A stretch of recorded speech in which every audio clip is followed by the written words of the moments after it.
15 नवंबर उत्पन्ना एकादशी पर चुपचाप ये गुप्त चीज खा लेना। इतनी होंगी धन वर्षा की, 7 पीढ़ी बैठकर खाएंगी। भक्तों, इस दिन चाहे व्रत करें या ना करें, लेकिन ये एक गुप्त चीज बिना किसी को बताए चुपचाप जरूर खा लेना। खाने मात्र से ही आपके जीवन में चल रही समस्त परेशानियों से छुटकारा मिल जाएगा और आपके घर में श्री हरि विष्णु की कृपा से इतनी धन दौलत आएगी कि संभाल नहीं पाओगे। पितृ दोष, राहु दोष, काल सर्प दोष सब हो जाएंगे दूर।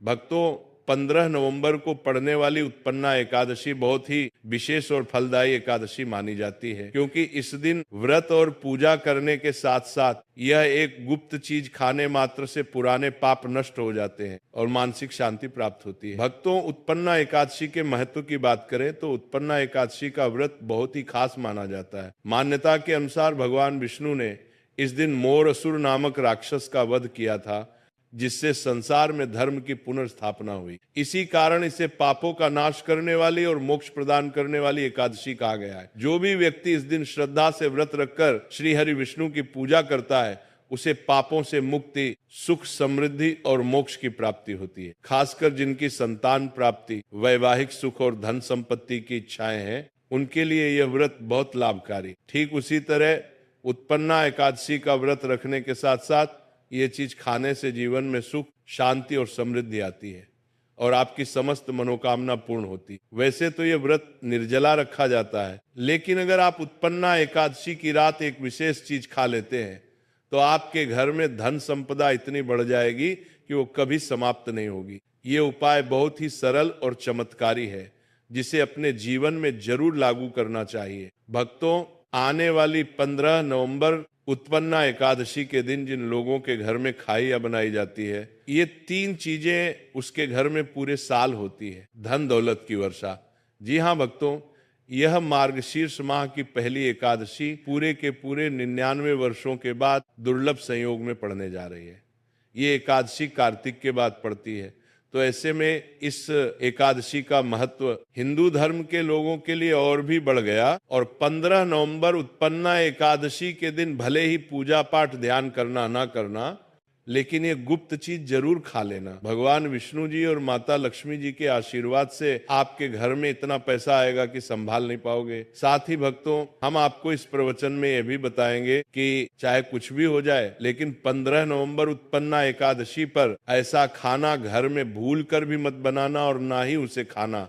पूरे घर परिवार पर संकट आ सकता है। साथ ही भक्तों, इस प्रवचन में जानिए 15 नवंबर उत्पन्ना एकादशी पर ऐसा क्या खाना चाहिए जिससे कि आपके जीवन में भगवान विष्णु की कृपा प्राप्त हो। साथ ही भक्तों, इस प्रवचन में हम आपको यह भी बताएंगे कि 15 नवंबर उत्पन्ना एकादशी पर भूलकर भी ये 5 काम कभी मत करना, नहीं तो कंगाल होते देर नहीं लगेगी। भक्तों, उत्पन्ना एकादशी पर आपको ये 5 काम कभी नहीं करने चाहिए। जो भी माताएं बहनें उत्पन्ना एकादशी के दिन इन 5 कामों को करती हैं तो उसकी जिंदगी बर्बाद हो जाती है, उसके घर में कंगाली छा जाती है। और जिस घर में भी ये 5 कार्य होते हैं, माता लक्ष्मी ऐसे घर को हमेशा के लिए छोड़कर चली जाती है। भक्तों, साथ में हम आपको ये भी बताएंगे कि 15 नवंबर उत्पन्ना एकादशी के दिन अगर आप इन चीजों का दान कर देते हो तो आपके घर में कभी धन की कमी नहीं होगी, हमेशा ही रुपया पैसा आपके घर में आएगा।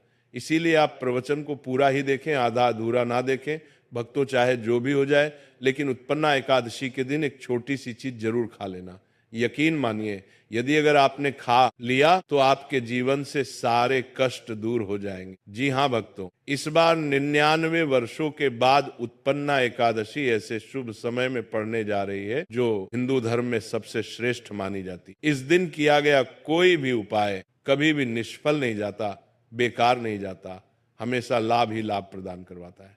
चलिए भक्तों, अब हम आपको उत्पन्ना एकादशी की थोड़ी सी जानकारी दे देते हैं। इस बार 2025 में उत्पन्ना एकादशी को लेकर लोगों के मन में बहुत शंका है कि यह व्रत 15 नवंबर को रखा जाएगा या 16 नवंबर को। पूजा कैसे करनी है, शुभ मुहूर्त क्या रहेगा, इस दिन क्या खाना है और क्या नहीं खाना है, इस प्रवचन में हम आपके सभी सवालों के जवाब देंगे। कई लोग ये भी पूछ रहे हैं कि क्या उत्पन्ना एकादशी के दिन चावल खा सकते हैं या नहीं, क्या पहली बार ये व्रत किया जा सकता है। इन सभी सवालों का उत्तर हम इस प्रवचन में देंगे और साथ ही बताएंगे कि वो कौन सी चीज है जो इस दिन आपको जरूर खानी चाहिए। साथ ही भक्तों, उत्पन्ना एकादशी के दिन भक्तों गाय को एक चीज जरूर खिलाना चाहिए। अगर आप उत्पन्ना एकादशी के दिन गाय को ये चीज खिला देते हो तो माता लक्ष्मी जी की कृपा से आपके जीवन में धन आने के सभी रास्ते खुलते चले जाएंगे। चलिए भक्तों, अब हम आपको सबसे पहले उत्पन्ना एकादशी के बारे में थोड़ी सी जानकारी दे देते हैं। मार्गशीर्ष माह की कृष्ण पक्ष की एकादशी को उत्पन्ना एकादशी कहा जाता है। भारत में इसे अलग अलग जगह पर अलग अलग नाम से जाना जाता है। जैसे कहीं कहीं पर इसे उत्पन्ना एकादशी और कहीं कहीं पर इसे मोक्षदा आरंभ एकादशी और भागवत एकादशी के नाम से भी जाना जाता है। धर्म ग्रंथों में कहा गया है कि इस एकादशी का व्रत करने से व्यक्ति को पुण्य प्राप्त होता है, जो सभी तीर्थों के स्नान, दान, यज्ञ और व्रतों से मिलता है। यह एकादशी सभी एकादशियों की जननी मानी जाती है, इसलिए इसे वर्ष की प्रथम एकादशी भी कहा जाता है। इस व्रत को करने से मनुष्य के 7 जन्मों तक के पाप नष्ट हो जाते हैं, उसे ज्ञान, वैराग्य और भक्ति की प्राप्ति होती। भविष्य पुराण में यह भी उल्लेख है कि जो व्यक्ति इस दिन उपवास रखकर भगवान विष्णु की पूजा करता है उसे विष्णु लोक की प्राप्ति होती है। उत्पन्ना एकादशी मनुष्य को अज्ञान, मोह और पाप से मुक्त कर मोक्ष का द्वार खोलती है। यही कारण है कि धर्म ग्रंथों में इसे मोक्षदायिनी और पापहरणी एकादशी कहा गया है। स्कंद पुराण के अनुसार उत्पन्ना एकादशी का व्रत करने से मनुष्य के सभी पाप नष्ट हो जाते हैं और उसे मोक्ष की प्राप्ति होती है। इस दिन भगवान विष्णु की आराधना करने से व्यक्ति को जन्म मरण के बंधन से मुक्ति मिलती है और वह वैकुंठ धाम को प्राप्त करता है। धार्मिक मान्यताओं के अनुसार उत्पन्ना एकादशी का व्रत आपकी आत्मा पर बोझ नहीं बल्कि समस्त पापों का शमन करने वाला होता। भक्तों, चलिए सबसे पहले हम आपको बता देते हैं कि उत्पन्ना एकादशी का सही समय क्या है। फिर हम आपको बारी बारी से सभी जानकारी बताते हुए चलेंगे और ये भी बताएंगे कि वो कौन सी चीज है जो हमें उत्पन्ना एकादशी के दिन जरूरी खा लेनी चाहिए। और भक्तों, साथ में हम आपको बताएंगे कि इस दिन एक चीज भूलकर भी नहीं खानी चाहिए।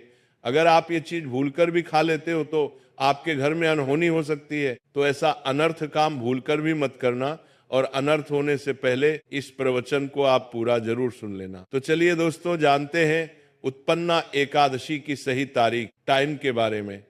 मार्गशीर्ष माह के कृष्ण पक्ष की एकादशी तिथि पर उत्पन्ना एकादशी मनाई जाती है। इस साल मार्गशीर्ष माह के कृष्ण पक्ष की एकादशी 15 नवंबर को रात्रि 12:50 से शुरू होगी और यह तिथि अगले दिन 16 नवंबर को मध्य रात्रि 2:37 पर समाप्त होगी। सनातन धर्म में उदय तिथि को खास माना जाता है, इसीलिए उत्पन्ना एकादशी का व्रत 15 नवंबर को रखा जाएगा। अब भक्तों, पारण की बात करें तो एकादशी व्रत में पारण का विशेष महत्व होता है, इसीलिए एकादशी व्रत का पारण करना शुभ मुहूर्त में ही करना चाहिए। एकादशी व्रत का पारण द्वादशी तिथि पर किया जाता है। ऐसे में उत्पन्ना एकादशी का पारण 16 नवंबर को दोपहर 1:10 से लेकर दोपहर 3:16 से तक पारण किया जाएगा।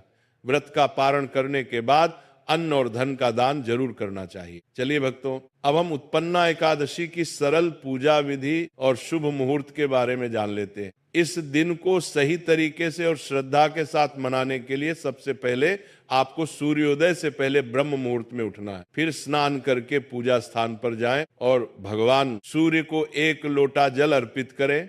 बाद व्रत का संकल्प लें। संकल्प लेने के लिए अपने सीधे हाथ में जल लें और फिर 3 बार नमो भगवते वासुदेवाय का जाप करें और अपना नाम, गोत्र, स्थान, मकान नंबर या फ्लैट नंबर और क्षेत्र का नाम बताएं। इसके बाद अपनी इच्छाएं भगवान के चरणों में समर्पित करें और भगवान को प्रणाम करके जल अर्पित कर दें। अब पूजा की प्रक्रिया के बारे में जानते हैं। सबसे पहले एक अखंड फल जैसे सेब, नारियल या जो भी फल उपलब्ध हो, बिना कटे हुए लें और उसे गंगा जल से शुद्ध करें। फिर भगवान श्री विष्णु की तस्वीर या मूर्ति रखें।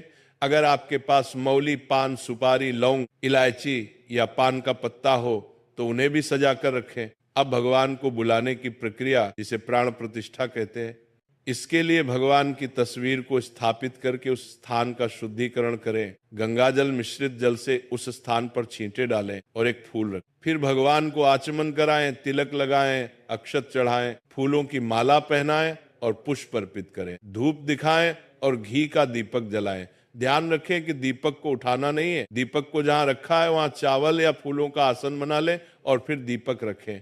अब भगवान को नैवेद्य के रूप में जो भी मिठाई आपके पास हो वो अर्पित करें। अगर मिठाई नहीं है तो मिश्री के दाने चढ़ा सकते हैं, लेकिन एक बिना कटा हुआ फल भगवान को जरूर अर्पित करें। फिर भगवान के सामने हाथ जोड़कर 108 बार ओम नमो भगवते वासुदेवाय मंत्र का जाप करें। अपनी मनोकामना की पूर्ति के लिए पान का बीड़ा तैयार करें, उसमें 2 लौंग, 2 इलायची और 1 सुपारी रखें। इस बीड़े को भगवान को अर्पित करें और 11 बार ओम नमो भगवते वासुदेवाय का जाप करें। फिर अपनी इच्छा भगवान के समक्ष व्यक्त करें। यदि आप धन की प्राप्ति के लिए पूजा कर रहे हैं तो भगवान से धन का आशीर्वाद प्राप्त करें। अब उत्पन्ना एकादशी की कथा सुने या उसका पाठ करें और फिर भगवान की आरती करें। अंत में फल का भोग अर्पित करें और प्रसाद को सभी भक्तों में वितरित करें। इस दिन अन्न का सेवन ना करें, यह व्रत का सबसे बड़ा नियम है। चलिए भक्तों, सबसे पहले हम जान लेते हैं कि उत्पन्ना एकादशी के दिन क्या ना करें। देखिए भक्तों, पहली बात, उत्पन्ना एकादशी के दिन व्यक्ति को किसी भी प्रकार के विवाद, झगड़े या दुष्टता से बचना चाहिए। इस दिन किसी से वाद विवाद करना या मानसिक अशांति लाना व्रत का उल्लंघन हो सकता है। व्यक्ति को इस दिन शांत और संयमित रहना चाहिए और किसी से भी द्वेष या कड़वाहट से बचना चाहिए। साथ ही इस दिन झूठ बोलने से भी बचें, क्योंकि यह व्रत के उद्देश्य के खिलाफ होता है। दूसरी बात, एकादशी के दिन चावल का सेवन नहीं करना चाहिए, क्योंकि धार्मिक मान्यताओं के अनुसार चावल की उत्पत्ति भगवान विष्णु के रोम से मानी जाती है। साथ ही इस दिन बैंगन का सेवन भी वर्जित होता है। इसके अलावा इस दिन बाल और नाखून काटने से भी बचना चाहिए, यह व्रत के प्रभाव को कमजोर कर सकता है। चौथी बात, इस दिन जमीन पर सोना चाहिए, यह व्रत के प्रभाव के दौरान आत्मनियंत्रण और संयम का प्रतीक होता है। कुछ लोग एकादशी का व्रत बिना नमक के करते हैं, जबकि कुछ लोग सेंधा खाकर व्रत करते हैं। पांचवी बात, इस दिन का मुख्य उद्देश्य भगवान विष्णु की पूजा और ध्यान होता है, इसलिए इस दिन को लौकिक कार्यों से मुक्त होकर पूरी तरह से भक्ति में लीन रहकर बिताना चाहिए। उत्पन्ना एकादशी के दिन भगवान विष्णु की पूजा और श्री हरि के मंत्रों का जाप करने से पुण्य की प्राप्ति होती है। यदि आप पूजा में लापरवाही करेंगे या कोई अन्य कार्य करेंगे तो व्रत का पुण्य नहीं मिलेगा। छठी बात, एकादशी के दिन व्रती जातकों को सुबह देर तक सोने से बचना चाहिए। इस दिन हमें जागरूक और ध्यानमग्न रहना चाहिए। साथ ही किसी भी पेड़ या पौधे की पत्तियां और फूल तोड़ने से बचें, खासकर तुलसी के पत्ते भूलकर भी ना तोड़ें। अगर भगवान विष्णु को तुलसी अर्पित करनी है तो एक दिन पहले ही पत्ते तोड़ कर रख ले। तो चलिए भक्तों, अब हम आपको बताएंगे कि उत्पन्ना एकादशी के दिन किन चीजों का सेवन नहीं करना चाहिए ताकि आपका व्रत पवित्र और पूर्ण रूप से फलित हो। भक्तों, पहली चीज, प्याज और लहसुन का सेवन। उत्पन्ना एकादशी के दिन प्याज और लहसुन का सेवन भी नहीं करना चाहिए। ये दोनों पदार्थ तामसिक गुणों से भरपूर होते हैं और व्यक्ति के मानसिक संतुलन को प्रभावित कर सकते हैं। शास्त्रों में इनको मांसाहारी भोजन के साथ जोड़कर देखा गया है और इन्हें व्यक्ति के लिए वर्जित माना गया है। प्याज और लहसुन का सेवन करने से आहार में असंतुलन आता है और भक्ति में विघ्न उत्पन्न हो सकता है। इस दिन इन दोनों का सेवन ना करना ही उचित होता है।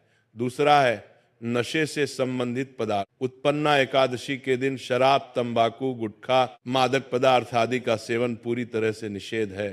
ये पदार्थ शारीरिक और मानसिक स्वास्थ्य के लिए हानिकारक होते हैं और व्रत के पवित्र उद्देश्य को भी भंग कर सकते हैं। नशे के पदार्थ से शरीर और मन में अशुद्धता आती है, जिससे व्रत का असर समाप्त हो सकता है। इसलिए इस दिन किसी भी प्रकार के नशे से बचना चाहिए ताकि आपकी भक्ति शुद्ध और निष्कलंक रहे। भक्तों, तीसरी चीज, खट्टे पदार्थ। उत्पन्ना एकादशी के दिन खट्टे खाद्य पदार्थों का सेवन भी करना वर्जित माना जाता है, जैसे कि आम, इमली, दही, खट्टे फल आदि। खट्टे पदार्थ तामसिक गुणों को बढ़ाते हैं, जिससे मानसिक स्थिति पर नकारात्मक प्रभाव पड़ सकता है। धार्मिक दृष्टि से भी खट्टे पदार्थों से शरीर में नकारात्मक ऊर्जा का संचय होता है, जो व्रत के उद्देश्य के खिलाफ है। इसलिए इस दिन खट्टे पदार्थों से बचना चाहिए। भक्तों, चौथी चीज, शक्कर और मिठाई का सेवन। उत्पन्ना एकादशी के दिन अत्यधिक शक्कर या मिठाई का सेवन भी नहीं करना चाहिए। शक्कर का अधिक सेवन शरीर में राजस और तामसिक गुणों को बढ़ाता है, जो व्रत के उद्देश्य के खिलाफ होता है। मिठाई और शक्कर का सेवन मानसिक स्थिति को प्रभावित कर सकता है और व्यक्ति को संतुलित रखने में मुश्किलें पैदा कर सकता है। हालांकि इस दिन हल्के मीठे फल जैसे केला, सेब, नारियल आदि खाए जा सकते हैं, लेकिन अधिक शक्कर या मिठाई का सेवन करने से बचना चाहिए। इन सभी चीजों से परहेज करते हुए इस एकादशी का पालन करें। भक्तों, पांचवी चीज, मांसाहारी भोजन। उत्पन्ना एकादशी के दिन मांसाहारी भोजन का सेवन पूरी तरह से निषिद्ध है। मांसाहार भोजन न केवल शारीरिक दृष्टि से हानिकारक होता है, बल्कि यह आध्यात्मिक रूप से भी हमारे पापों को बढ़ाता है। मांसाहारी भोजन से तामसिक गुण बढ़ते हैं, जो हमारी मानसिक शांति और संतुलन को प्रभावित करते हैं। भगवान विष्णु की पूजा और व्रत में सिर्फ सात्विक भोजन की अनुमति होती है, जो शुद्धता और भक्ति का प्रतीक है। इसीलिए इस दिन मांसाहार, अंडे, मुर्गा, मछली या किसी भी प्रकार के मांस का सेवन ना करें, इस बात का विशेष ध्यान रखें। तो भक्तों, इन सभी चीजों से परहेज करते हुए इस उत्पन्ना एकादशी का पालन करें। भक्तों, अब हम जान लेते हैं कि उत्पन्ना एकादशी के व्रत में क्या खाना चाहिए और क्या नहीं खाना चाहिए। भक्तों, उत्पन्ना एकादशी के दिन सेब जरूर खाना चाहिए। शास्त्रों में बताया जाता है कि भगवान के भोग में सेब आदि जरूर अर्पित किया जाता है। अगर आपका व्रत है तो आपको सेब जरूर खाना चाहिए। केला, पपीता, तरबूज और मीठे अंगूर जरूर खाना चाहिए। इन फलों से व्रतधारी को शक्ति मिलती है और व्रत संपूर्ण हो जाता है। शास्त्रों में बताया जाता है कि उत्पन्ना एकादशी के दिनों में सीताफल जरूर खाना चाहिए। सीताफल खाने से 10 ऐसी बीमारियां हैं जो खत्म हो जाती हैं। माना जाता है उत्पन्ना एकादशी के दिनों में सीताफल का घर में प्रवेश होना बड़ा ही शुभ माना गया है। सीताफल खाने से एकादशी का व्रत सफल हो जाता है, क्योंकि इसमें माता सीता का आशीर्वाद मिला हुआ होता है। माना जाता है भगवान राम के वनवास के दौरान माता सीता ने यही फल खाया था। उत्पन्ना एकादशी के दौरान इसे जो भी खाता है उसे दुखों का सामना नहीं करना पड़ता। सीताफल आपको जरूर खाना चाहिए। माता सीता प्रसन्न होती हैं और आशीर्वाद देती हैं। लेकिन याद रहे, उत्पन्ना एकादशी व्रत में बैंगन की सब्जी मत खाना, पाप लगेगा। भक्तों, उत्पन्ना एकादशी में व्रतधारी को डिब्बा बंद लस्सी, डिब्बा बंद जूस नहीं पीना चाहिए। उसमें कई केमिकल मिले होते हैं, जिसके कारण आपका व्रत टूट सकता है। जब भी आप फलों का जूस पिए तो याद रखें उसमें नमक ना डालें, नहीं तो व्रत टूट जाएगा। साथ ही साथ जूस में बर्फ भी नहीं डालना चाहिए। फलों का सादा जूस पीने से व्रत सफल होता है। भक्तों, उत्पन्ना एकादशी का दिन बहुत ही खास होता है। इस दिन अगर आप तुलसी मैया से जुड़ा एक विशेष उपाय कर लें तो आपके जीवन में सुख, शांति और समृद्धि का आगमन निश्चित हो जाता है। आज हम आपको इस खास उपाय के बारे में बताने जा रहे हैं। शास्त्रों में साफ कहा गया है कि जिस घर में तुलसी का पौधा होता है उस घर में माँ लक्ष्मी का वास होता है। वहाँ हमेशा सुख और समृद्धि बनी रहती है। लेकिन तुलसी माता से जुड़ी कुछ बातें और नियम हैं जिन्हें जानना और अपनाना बेहद जरूरी है। भक्तों, अगर आप अपने परिवार की खुशहाली, समृद्धि और सौभाग्य चाहते हैं तो इस उत्पन्ना एकादशी पर तुलसी मैया को चुनरी जरूर चढ़ाएं। ऐसा करने से भगवान विष्णु और माता लक्ष्मी दोनों की विशेष कृपा आपके जीवन में बरसती है। लेकिन अक्सर लोग अनजाने में कुछ ऐसी गलतियां कर बैठते हैं जिसका नतीजा उन्हें भुगतना पड़ता है। जैसे कई लोग अपने घर में तुलसी का पौधा तो लगा लेते हैं लेकिन उसे कभी चुनरी नहीं उड़ाते। याद रखें, तुलसी माता को चुनरी अर्पित करना एक बहुत ही शुभ कार्य है। इससे मनोकामनाएं पूरी होती हैं। और दोस्तों, ध्यान रखें कि तुलसी के पास कभी कोई अपवित्र या अशुद्ध चीजें ना रखें। वहां हमेशा साफ सफाई बनी रहनी चाहिए। साथ ही तुलसी के पास कभी भी कटु या कड़वे शब्द नहीं बोलने चाहिए, वरना तुलसी मैया नाराज हो जाती है। अब जानिए उस खास उपाय के बारे में जिसे उत्पन्ना एकादशी पर करना चाहिए। इस दिन ब्रह्म मुहूर्त में उठकर तुलसी के पौधे में एक सिक्का नए लाल कपड़े में लपेटकर गाड़ दें। इससे आपके घर में धन और समृद्धि के द्वार खुलते हैं और दरिद्रता धीरे धीरे दूर होने लगती है। क्योंकि तुलसी मैया को लक्ष्मी माता का वरदान प्राप्त है, इसीलिए उनका आशीर्वाद मिलता है। इसके अलावा तुलसी माता को इस दिन थोड़ा सा कच्चा दूध अर्पित करें। इससे जीवन में सौभाग्य बना रहता है।